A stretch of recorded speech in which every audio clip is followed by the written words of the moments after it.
네, 오늘 말씀 하나님이 하십니다 라고 하는 제목의 말씀으로 함께 나누고자 합니다.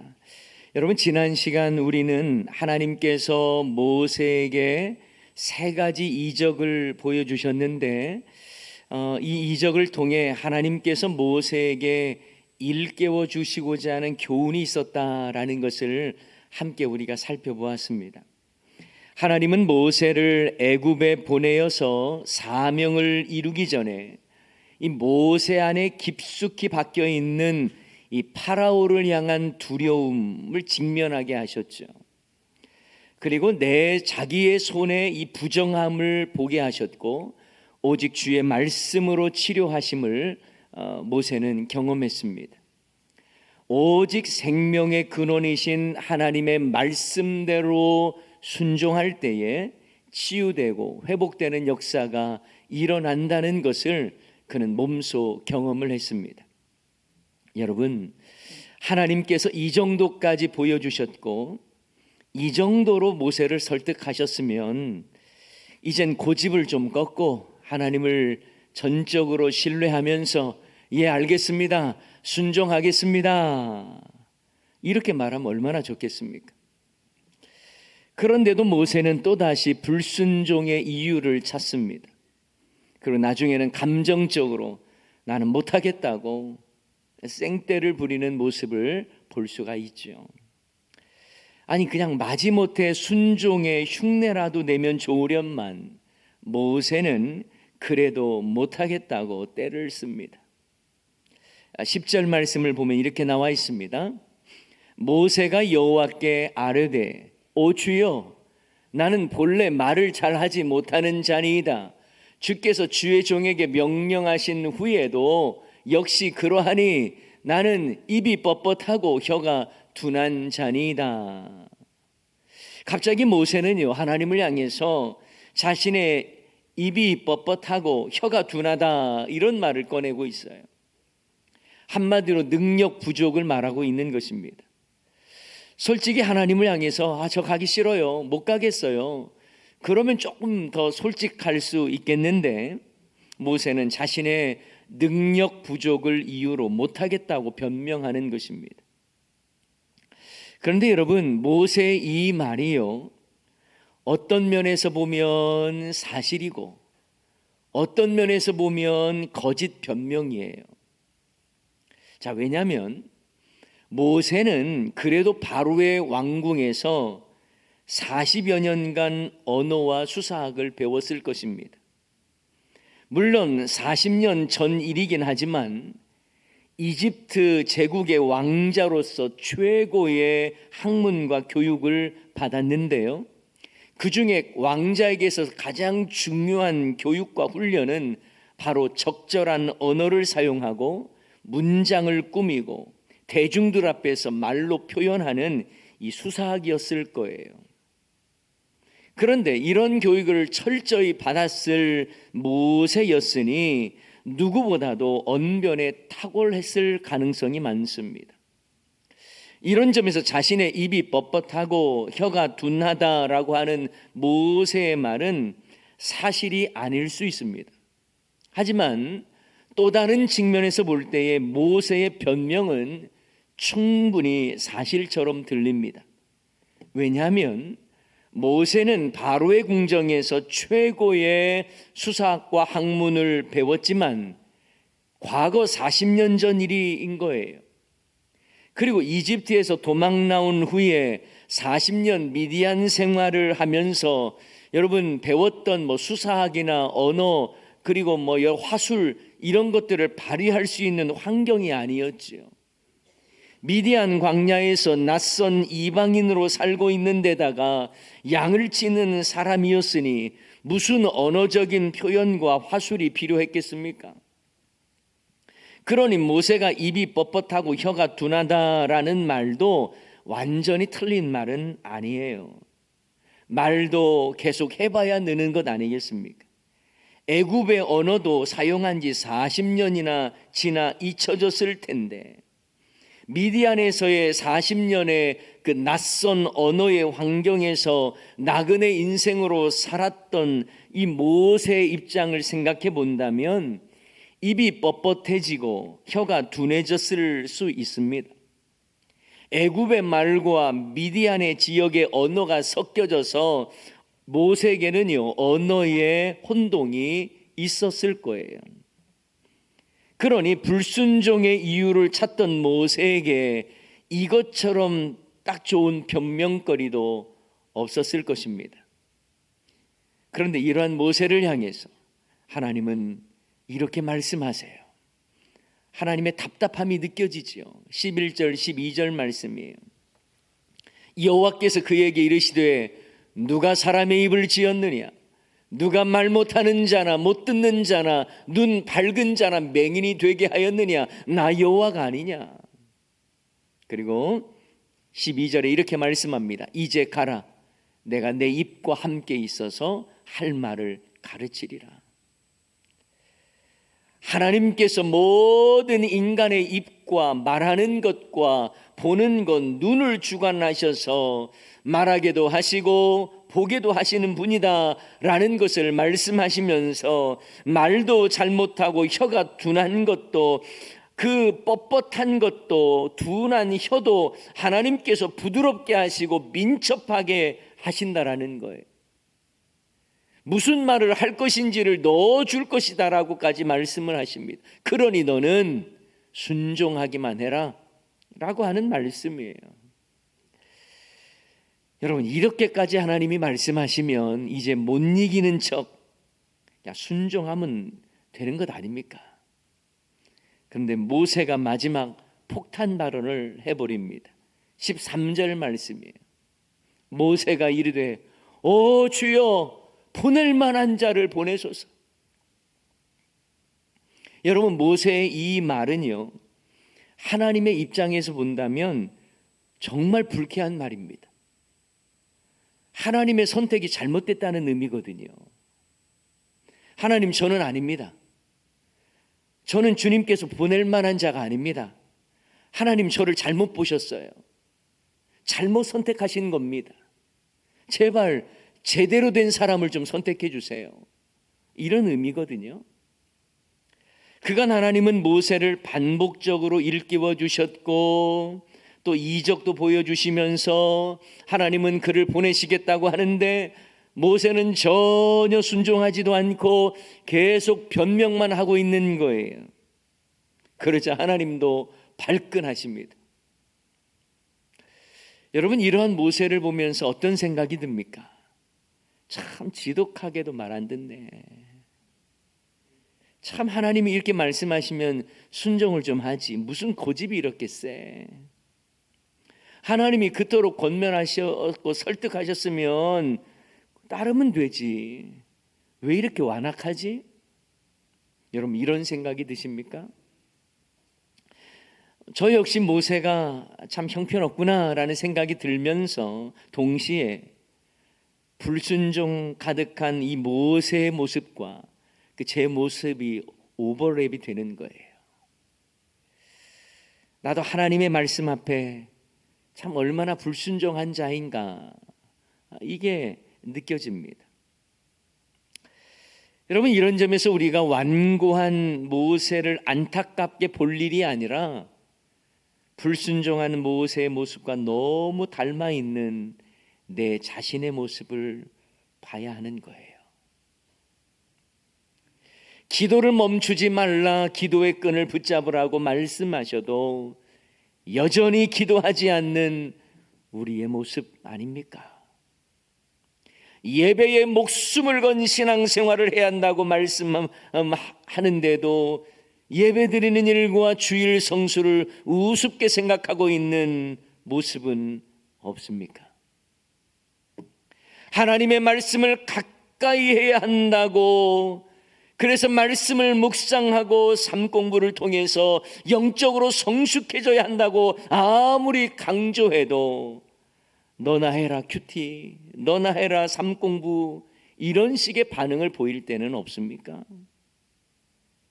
하나님의 말씀은 능력이라는 말씀을 듣고도 하나님께 기도하면 응답받는다는 것을 말하면서도 말씀을 가까이 하지 않고 기도하지 않고 그저 자기 소견에 옳은 대로 고집대로 편한 대로 살아가고 있는 그런 우리의 모습은 아닙니까? 목장 모임을 통해서 함께 은혜를 나누면서 정말 진정한 성도의 교제와 그리고 작은 공동체의 이 성숙된 모습들을 우리가 누리면서 맛보아야 한다는 것을 알면서도, 그래서 영적인 성숙을 위해서 신앙의 공동체가 중요하다고 아무리 말해도 관심을 갖지 않다가 그저 어디 놀러 가는 데 있으면 만사를 제쳐놓고 가는 그냥 우리들의 이 엇박자와 같은 모습들 많지 않습니까? 영혼구원을 위해서 힘써야 한다는 걸 아무리 들어도 복음을 위해서 애쓰지 않고 구원받을 영혼을 찾지도 않고 그 영혼을 위해서 기도하지도 않고 그들에게 복음을 전하지도 않는 우리들의 모습 아닙니까? 여러분, 모세의 불순종은 남 이야기가 아닌 거예요. 바로 우리의 이야기인 것입니다. 그때 하나님의 마음은 얼마나 답답하실까요? 가끔 우리가 어려운 일을 만나거나 그때는 하나님 앞에 매달리기도 하지요. 그리고 하나님의 특별한 은혜와 역사를 경험하면 하나님이 은혜 감사합니다. 좀 더 하나님을 기쁘시게 하려고 애쓸 때가 있지요. 그러다가도 나중에 완전히 또 예전의 모습으로 돌아가 버리는. 그래서 우리의 신앙생활이 마치 다람쥐 책밖에 도는 것 같은 종교 생활에 불과한 그런 경우도 얼마나 많은지 모릅니다. 그때 하나님의 마음은 얼마나 답답하시고 안타까우실까요? 자, 그런데 여러분, 오늘 본문 말씀을 자세히 보면 하나님은 모세에게 노하시면서도 모세를 포기하지 아니하시고 오히려 설득하시는 내용이 나옵니다. 저 같으면요, 계속 불순종의 이유를 찾아가며 변명하는 모세를 향해서 막 때려치라 마 확 막 세리 막 그만 마 하면서, 이상하죠? 제가 그러면 하니까 그러면서 막 그냥 나도 포기해버릴 것 같은데, 이제 표준말 쓰겠습니다. 하기 싫으면 관둬라. 내 일을 할 사람이 너밖에 없느냐? 하지만 너의 완악함, 불순종 나 가만두지 않겠다. 이럴 것 같아요. 여러분, 요나 선지자 생각해 보십시다. 니느웨로 가서 하나님의 말씀을 전하라고 했는데도 다시 생배를 타질 않나.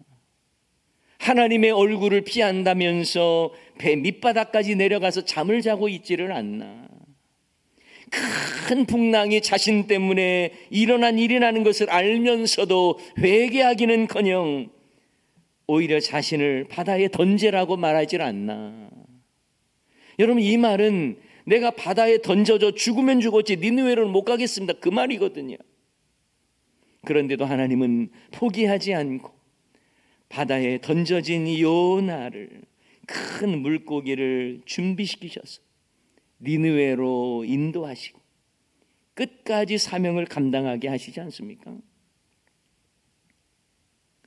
불순종의 사람 요나를 포기하지 아니하시고 복음 전도자로 세워 사용하시는 하나님의 모습,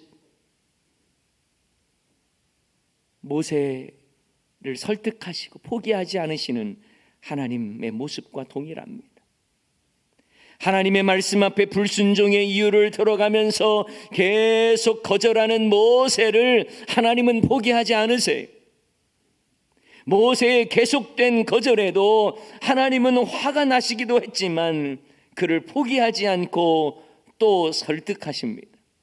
하나님은 자신이 입이 뻣뻣하고 혀가 둔하다고 하는 모세에게 그럼 말 잘하는 내 형 아론이 있지 않느냐? 내 형 아론이 너를 만나러 오게 할 터이니 너의 부족한 부분을 도울 내 형 아론을 붙여주겠다고 말씀합니다. 그 내용이 14절에 나와요. 여호와께서 모세를 향하여 노하여 이르시되, 하나님도 화가 나신 거예요. 그런데 그 다음에 보면 레위 사람 내 형 아론이 있지 아니하냐, 그가 말 잘하는 건 내가 아노라.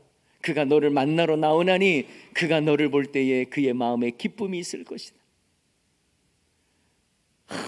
하나님 화가 나셨어요. 그런데도 또 이제 설득하시는 거. 야, 너 형, 말 잘하는 형 아론이 있잖아. 내가 붙여줄게. 그러면서도 형 아론에게 주도권이 없음을 분명히 합니다. 모세의 조력자일 뿐이다.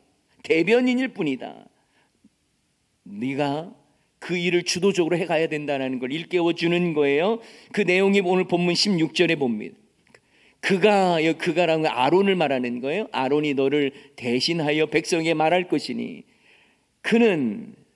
아론은 내 입을 대신할 것이요 너는 그에게, 아론에게 하나님같이 되리라. 여러분, 이 무슨 말입니까? 아론은요, 모세에 비해서 나이도 많은 형이에요, 형. 그런데 하나님은 모세가 주도적인 역할을 하는 것이며 아론은 그저 조력자에 불과하다고 하는 질서를 딱 세워주시는 거예요.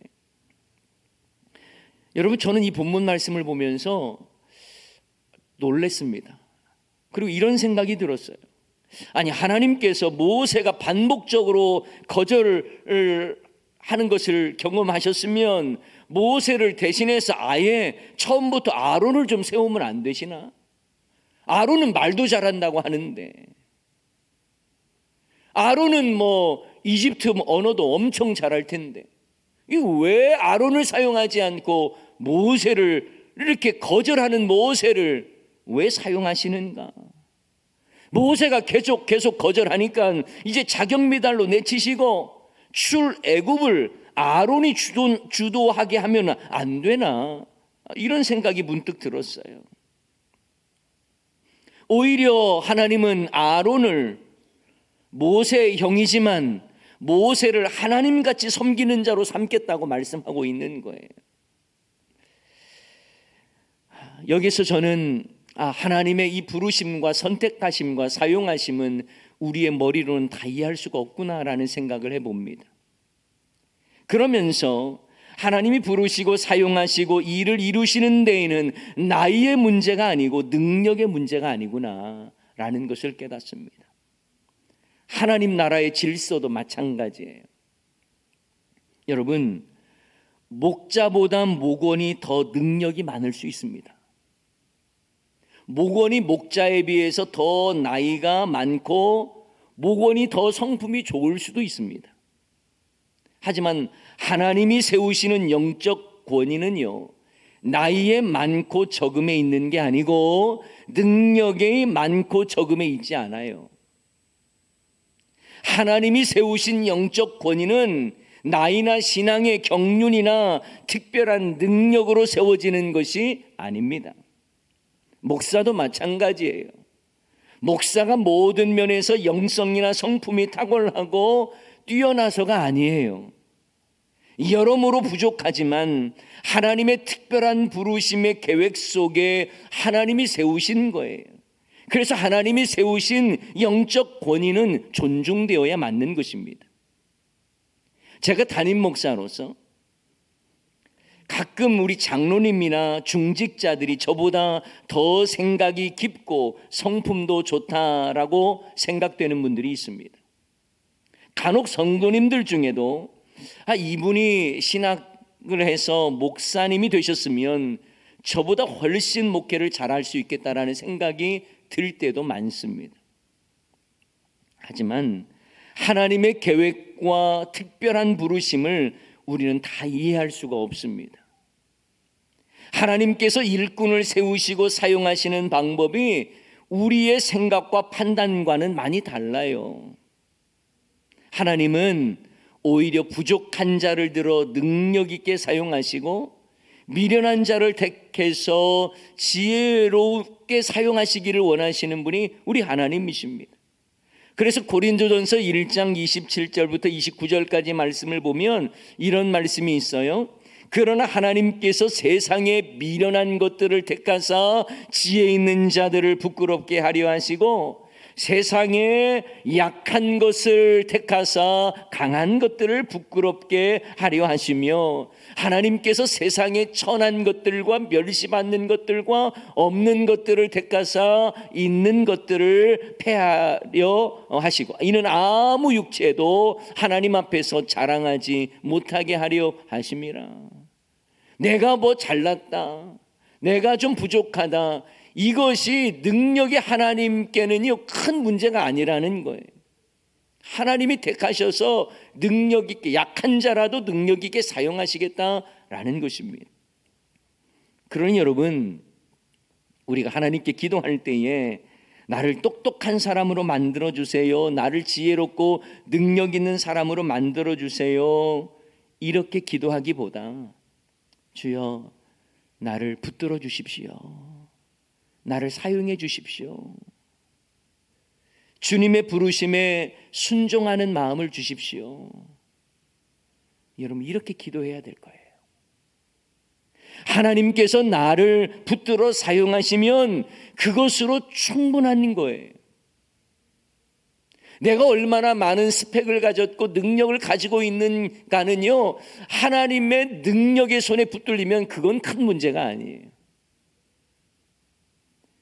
바라기는 우리 모두 연약할지라도 우리 모두 다 하나님의 손에 붙들려서 귀하게 쓰임받는 저와 여러분 되기를 소원합니다.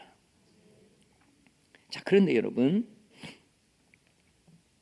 하나님께서는 모세에게 아론을 조력자로 붙여주셨을 뿐만 아니라 뱀에서 다시 지팡이가 된 그 지팡이를 손에 잡고 그 지팡이로 이적을 행하라고 말씀하세요.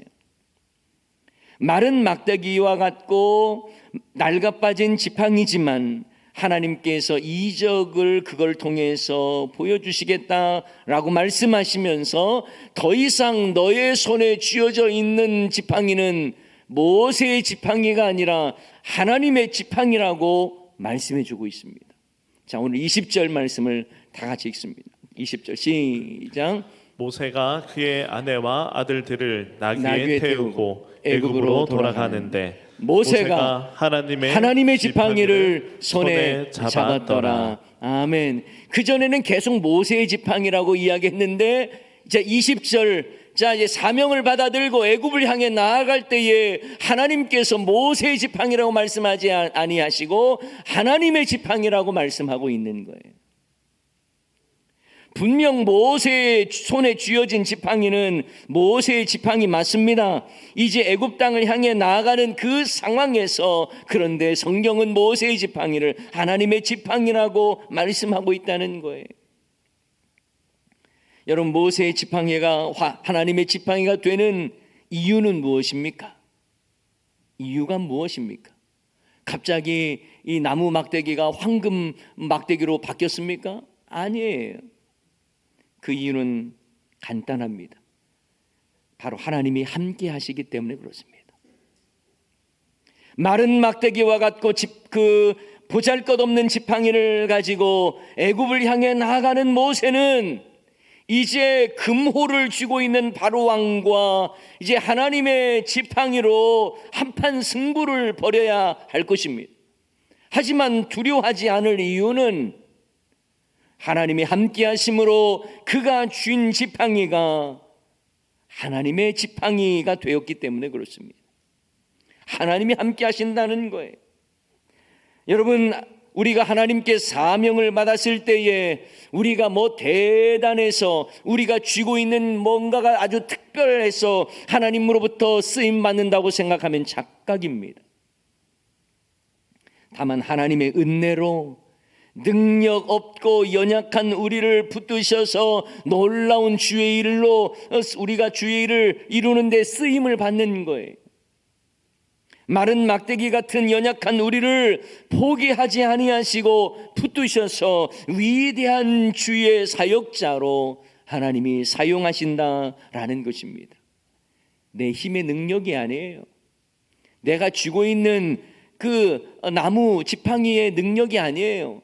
하나님이 함께 하심으로 말씀하신 하나님의 지팡이로 우리가 승리해 가는 것입니다.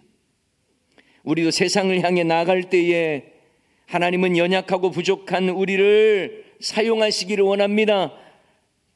연약함에도 불구하고 포기하지 아니하시고 설득하시고 동력자를 붙여주시고 그 사명을 이루도록 내가 너와 늘 떠나지 않겠다. 그러면서 너의 손에 쥔 지팡이는 하나님의 지팡이라고 말씀해 주시면서 내가 너와 함께 하겠고 내가 너를 이끌겠다고 약속해 주시는 것입니다. 모두 하나님이 하시겠다고 하는 약속입니다. 그 약속을 믿고 의지함으로 여러분 험한 세상을 향해 나아갈 때에도 주의 말씀 붙잡고 하나님의 지팡이를 붙잡고 담대하게 나아가 승리하는 저와 여러분이 다 되시기를 주님의 이름으로 간절히 축원합니다. 말씀 기억하면서 우리 함께 찬양하기를 원합니다. 우리 인생 앞길에는 어려움과 힘듦이 있습니다. 하지만 하나님의 일하시며 역사하심을 바라보면서 우리 함께 찬양합시다. 아침 안개 눈앞 가리듯 아침 안개 눈앞 가리듯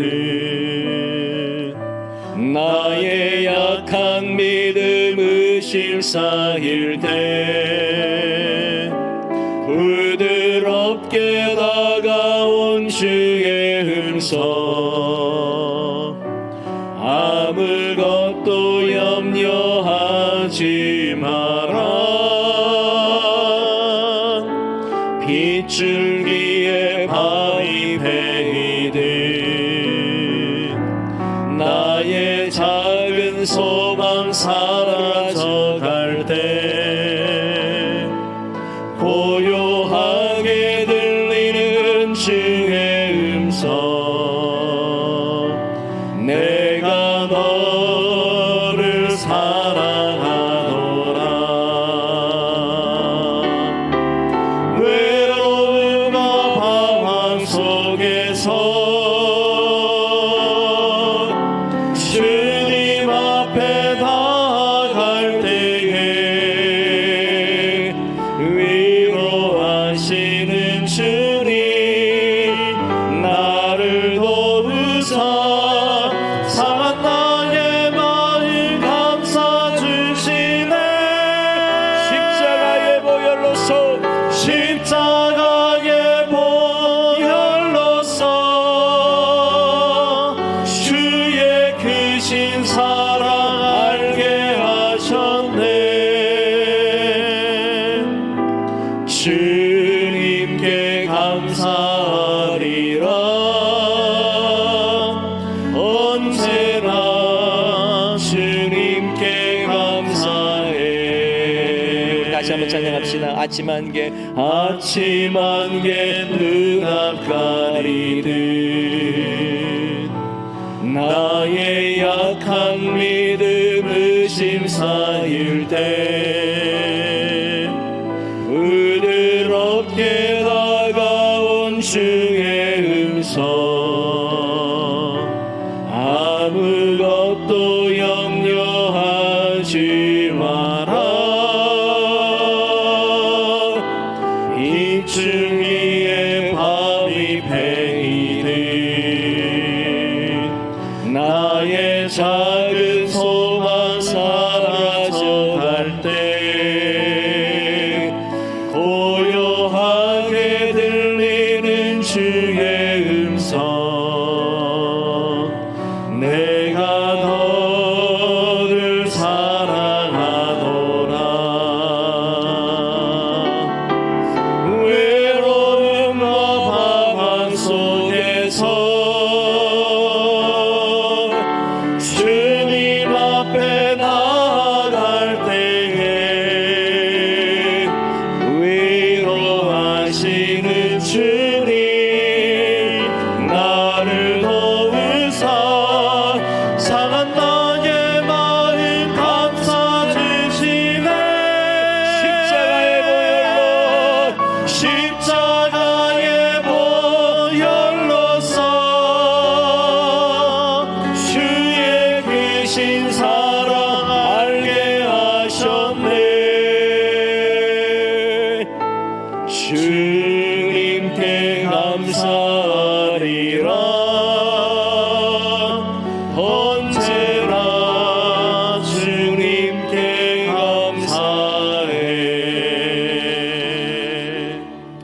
사랑하는 여러분, 모세에게 있어서 하나님의 맡기신 사명은 너무나 무거웠던 것인 건 분명합니다. 그래서 나는 입이 뻣뻣하고 또 말을 잘 못하는 둔한 사람입니다, 이렇게 말을 하지 않습니까? 그럼에도 불구하고 하나님은 괜찮다, 너의 입과 너의 모든 말 내가 책임져 줄 거니까 너는 순종하라는 거예요. 그런데 또 말합니다. 모세는 그래도 난 못하겠습니다, 보낼 만한 사람을 보내십시오. 그때 하나님은 그럼에도 불구하고 그의 형 아론을 붙여주시겠다고 말씀하시고, 그리고 이제 너는 나갈 때에 하나님의 지팡이를 붙잡고 나가는 것이다, 메말라 버리고 무기력한 그런 지팡이를 쥐는 자가 아니라 하나님의 지팡이를 진 자다 라고 말씀하시면서 내가 너와 함께 하겠다 약속해 주신 거예요. 여러분, 아침 안개 눈앞 가리는 그런 상황이 있고 나의 마음속에는 믿음이 자라지 아니하고 오히려 믿음이 약해져가는 그런 모습도 있다 할지라도 중요한 것은 내가 너를 돕겠다, 내가 너와 함께 하겠다고 하는 주님의 약속 아니겠습니까? 이 시간 십자가의 보혈로 주님의 크신 사랑을 알게 하신 주님 바라보며 나아갑시다. 주님께서 우리의 인생의 길이요 진리요 생명이 되어 주십니다. 그분 따라가면서 믿음의 온전한 삶을 힘있게 살아가겠다고 결단하는 이 시간 되기를 소원하면서 오늘 말씀 이어가면서 우리 다같이 주여 한번 외치고 하나님을 향해서 간절히 소원하며 기도하도록